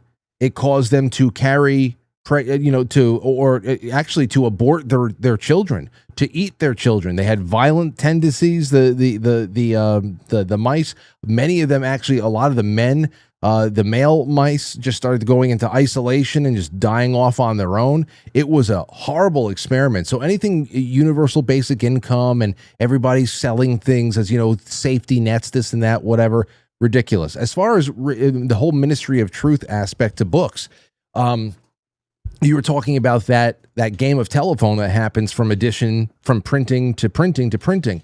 I mean, even I don't know if I don't have it in here. I don't have Bill Cooper's "Behold a Pale Horse" here. I have the original copy. Me too. I have it at home because if you get a new copy, that War is a Racket. War is a Racket. It's all abridged now. Bill Cooper's the new editions. They don't have the Protocols of the Elders of Zion in there. Nothing like that. So things just start changing a little bit. But you still get the guise of you're getting something crazy. Now, as far as you saying, I know I've heard people out there say, "Oh, the books are gone." The good thing about this is, and I had to go check on it when this episode or when this article came out. The good thing is, and I have some stats over here, that book sales in 2026 were actually about 760 million. And that's good. And in 2021, because everybody was still home from being locked down, we actually set a modern record for book sales for as far back as we kept these things of 826 million books sold. And that does not include audiobooks or Kindle or anything. We're talking about physical books. But, and I mean, that's really good because that's where we come to the dangers. Because where things are digitized, it's really easy for that Ministry of Truth little, edit to a classical work or something like that. And if you have things that are physical and in your hands, it can't be taken from you easily enough. The other thing that nobody talks about enough is that by scanning all these books, these classic works, or even works that are really not that popular, it creates a huge repository of, again, human intellectual property that with just a couple of keystrokes, you can create incredible amounts of derivative work, especially to feed a Hollywood that is completely void of ideas and void of life and good storytelling. You want to talk about theft by just being able to make composite stories based on everything that's been written for the last 300, 400 years. This would be a way of doing that. Well, and that's exactly what it is. I guess when you sell your book, I guess there's a rule that you don't own it anymore. It's called like the first sale of book. I was actually looking into this because that's how libraries exist and all these used bookstores. You don't own the rights anymore. But yeah, they can make up fake stories. They can manipulate things. When me and you first started talking with Electroculture back in the day, people went to my website, stole my entire website, all the stuff that I wrote, all the FAQ, the videos, me and you videos too, as well too. They downloaded the transcripts and turned those into books and then put those up on Amazon. And I started seeing my FAQ, like literally my copy and paste of my website up on there. So that's the other problem too, is that when these books are now taken, right, now people can pump out more, we'll say nonsense, because it's like AI slop that I see all over the internet. But you can pump out things that don't even exist or aren't even true. Mm-hmm. I've seen this one thing floating around where people are wearing allegedly copper hats. And it's this video that people keep sending me about people wearing copper hats. I'm like, dude, nobody's wearing copper hats. I get the copper we drink from and everything else, but there was nobody wearing copper hats. So then now we've moved into like Alice in Wonderland, which, I've talked about Amanita a lot, which is another book I could talk about. But, now we're moving into where it could be a possibility, right? You could wear a copper hat and it could protect you from EMF and things. But in 1901, nobody was wearing a top hat with copper. They had mercury laced around the hat as the Mad Hatter. That's actually what they had. So, this is the other thing too with this information is, then now it gets into, I guess, validation of who's whatever. But I read one book. It was 1950s with Wilhelm Reich. It was 350 pages on Wilhelm Reich, all of his work, every single beautiful invention he created. At the last 50 pages of the book explained that this is all nonsense and pseudoscience. So they can add a little fact check thing to ChatGPT and all of these things too. And then now you can imagine where that goes, because they can say, well, this book wasn't telling the truth. It's like, but you scanned it and took its information. And then now you are the holder of the information. Right. It's true. It's just that simple. And I want to just, I saw other things here too. Even this one guy, this is a couple of minutes long, but this guy, I'll just give you a little synopsis of what he's talking. Tell me if you can hear this. Let me know if you hear this. I'm a big fan of A Different World that came after the Cosby. You hear that? Yeah. Okay. So this guy is going to talk to you about I think it's the show called A Different World. And it just got added to one streaming service or another. And he starts talking about the quality of film, that it was it was captured on initially in the 1980s and that it was aired on with television, and how all of these new uploads to the streaming services are getting 4K upgrades. But it's impossible to upgrade the film in this way without using what it says AI.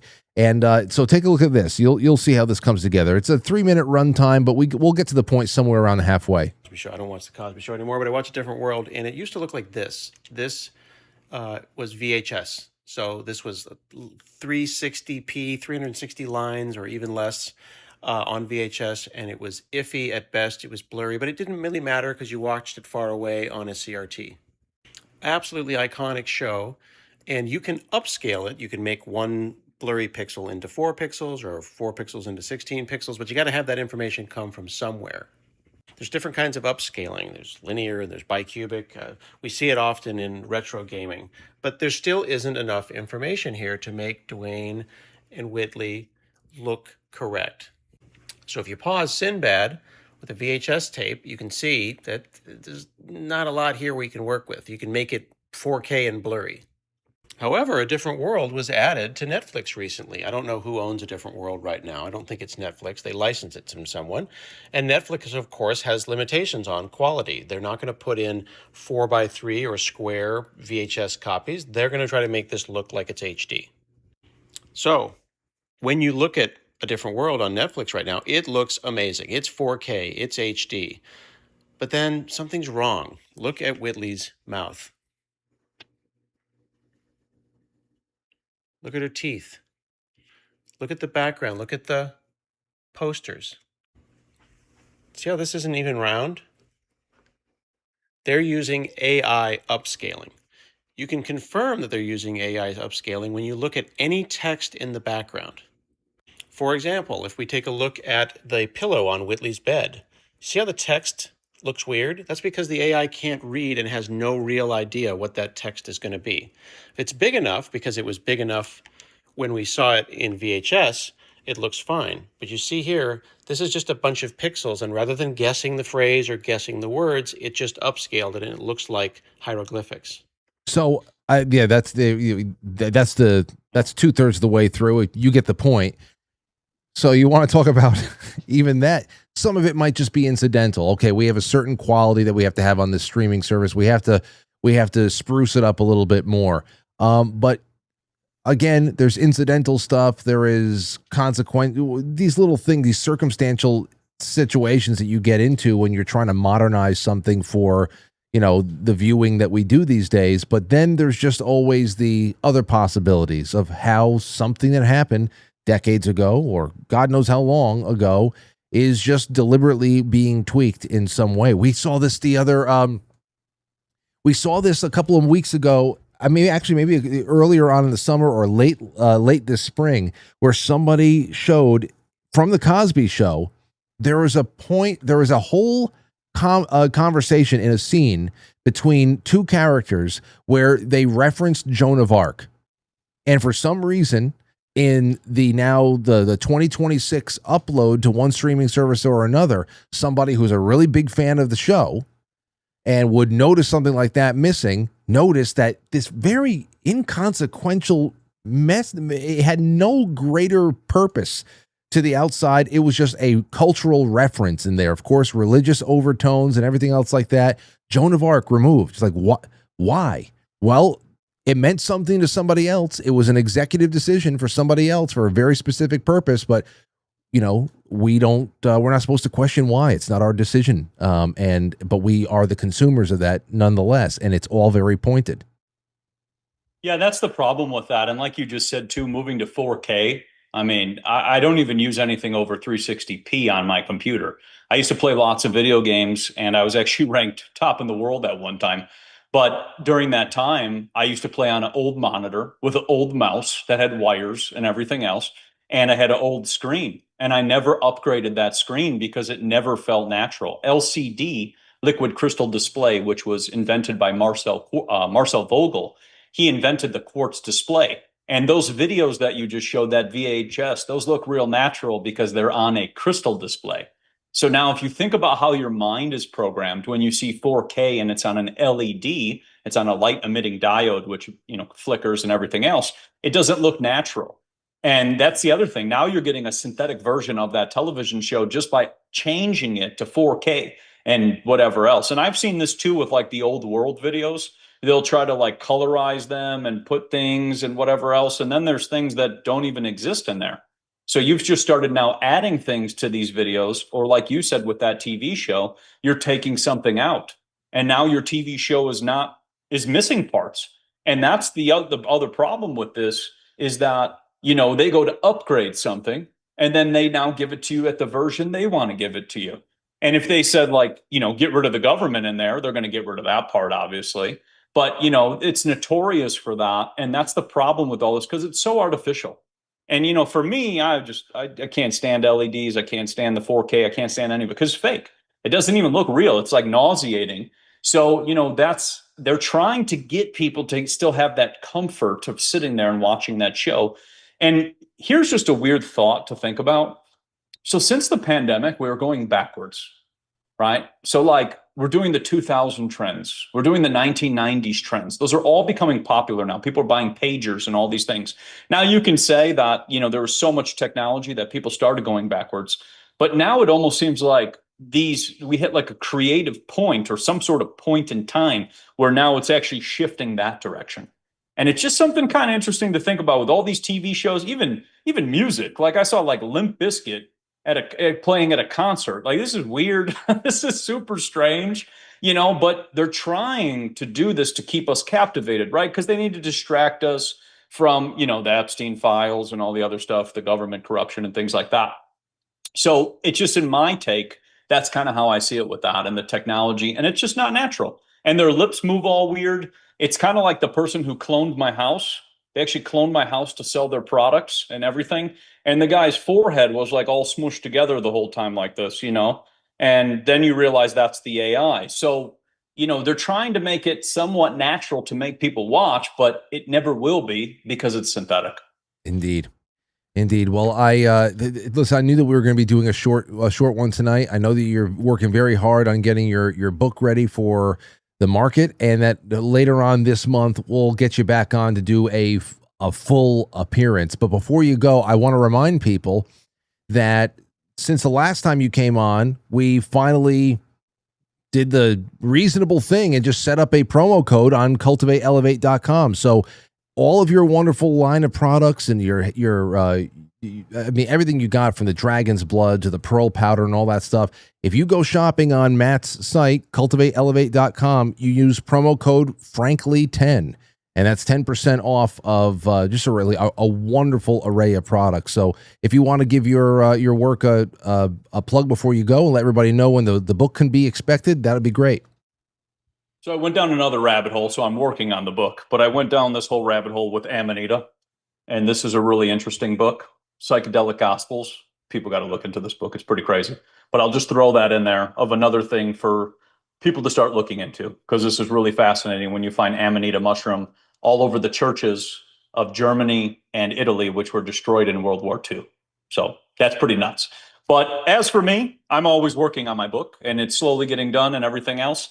But when it's all ready, it will go up on the website and people have access to it, and it will have a lot of information. I've collected a ton of things. I put the old books, I put everything together. And then at the end of the book, I have a 12 to 15 page reference page that is just books and documentaries and all information. Because what I realize is with these old books, some of them have phenomenal book sections at the end where you can find books and information and things like that.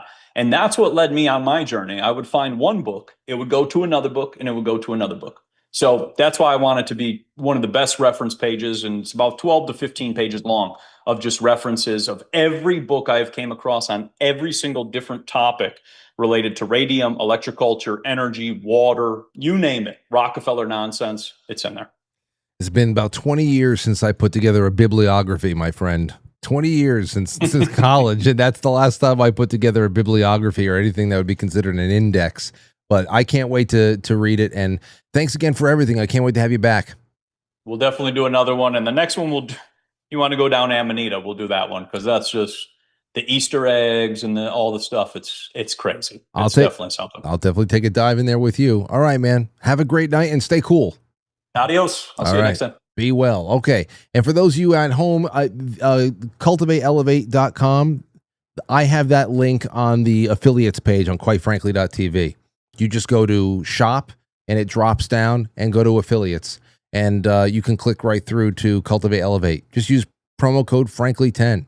Because I know a lot of you guys like what he does. And I said, well, hey, let's give everybody 10% off or something like that. And there you go. Okay. Now I only got about 6 minutes before I got to get out of here. So we're not going to take any calls. But this was a perfectly packaged show. And tomorrow we should be doing a lot more. I'll have Judy Gregerson and Dr. Jerry Marzinski on with us to talk about a little bit more of an update on the demonic possession schizophrenia thing. That'll be, I'll put them up front so that the second half can just be Thursday night, open lines, come as you are kind of stuff, and we'll get that rocking. There's so many things that we haven't covered, including the American sleepovers, which a lot of these responses are fantastic. So I can't wait to get into that. All right, so real quick, over into Rumble. We got one more. Rumble Nephilim says, cheers, Frank. Great show as always, dude.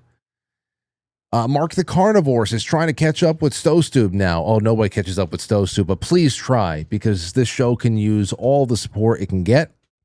Your support means that our efforts to continue to fine-tune the marketing and the discovery push is going to get even better. And we're getting into a groove now, but listen, we got to take big steps.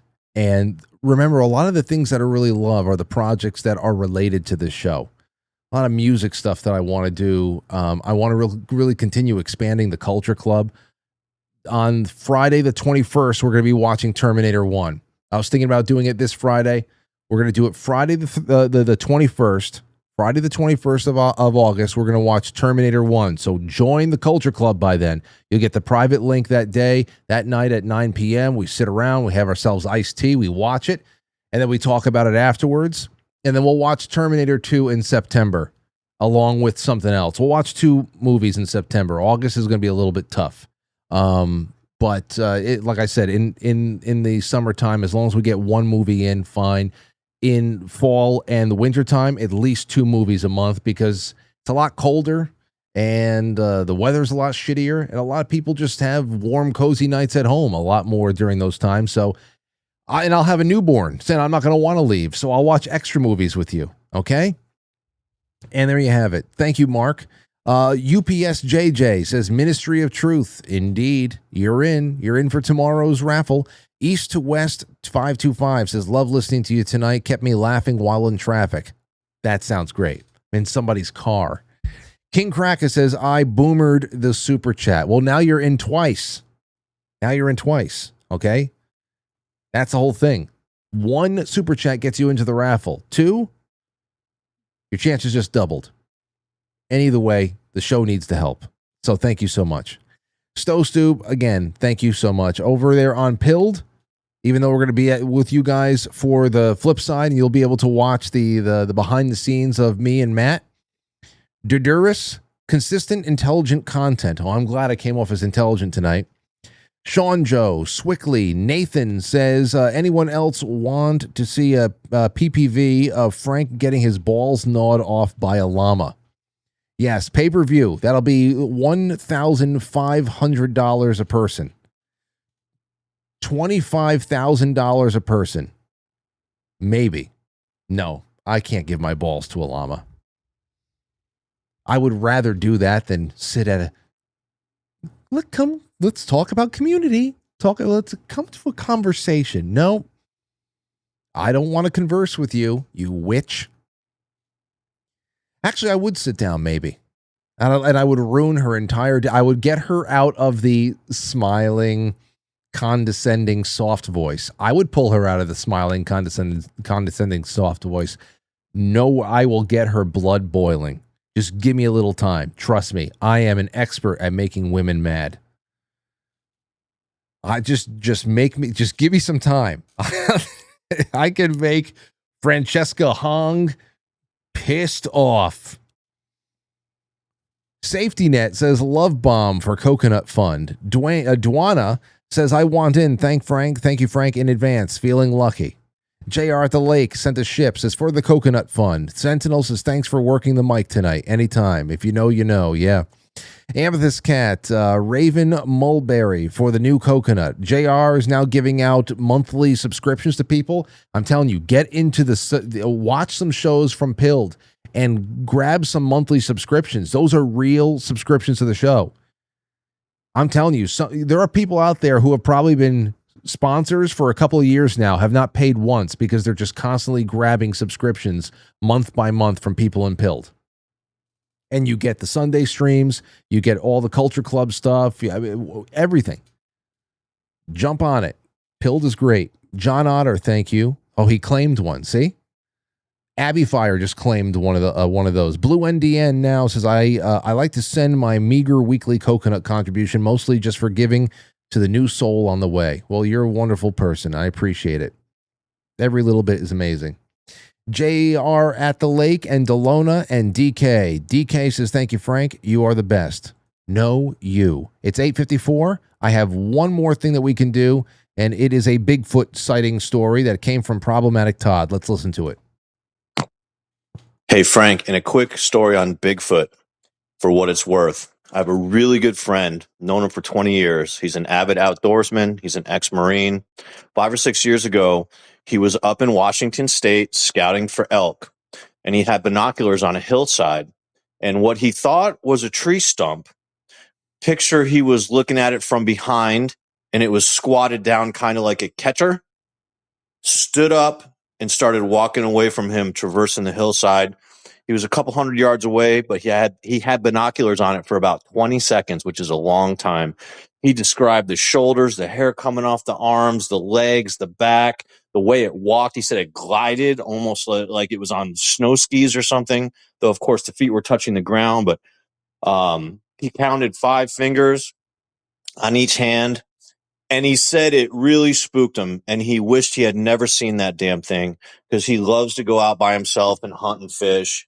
And it really kind of muddied his enjoyment of the outdoors for a while, just knowing these things are out there. And I know it's all third party. And even if it was me, how do you know who to believe? But I believe this guy just as you would believe Anthony if he saw something and looked you in the eye and said, Frank, I swear to Jesus, what I'm telling you is true. There's so many sightings out here. All right, Frank, have a good one, sir. I love getting voicemails from Todd. And for every one that gets on the air, there's always 2 or 3 I just don't have time for. He's like my, and if you want to leave me a voicemail, remember, speakpipe.com/quite frankly. The link for that is in the description of every episode. Leave voicemails, especially for those of you in podcast land who can't call in live. You can leave something for consideration the next day. All right. That's it for me. Thank you all so much. Become a sponsor of the show. Go to quitefrankly.tv, go to the Culture Club, and pick any platform you want. Patreon is where all of the classic Quite Frankly episodes are being posted now, though. So there's just one thing that I put there that I can't put anywhere else. Maybe one day that'll change, but I'm telling you, $5, $10, wherever the hell it is, what you get back from me in exclusive streams and content and discounts, and everybody gets a welcome package sent home to them whenever you sign up. If you sign up for $10 or more, you get a 20-year anniversary shirt, and I'd love to have you on for this year and all the years to come. All right, I'll see you tomorrow. We'll put a nice bow on this week. Have a great night, and thank you to Matt from Cultivate Elevate for hanging out with me. Be well.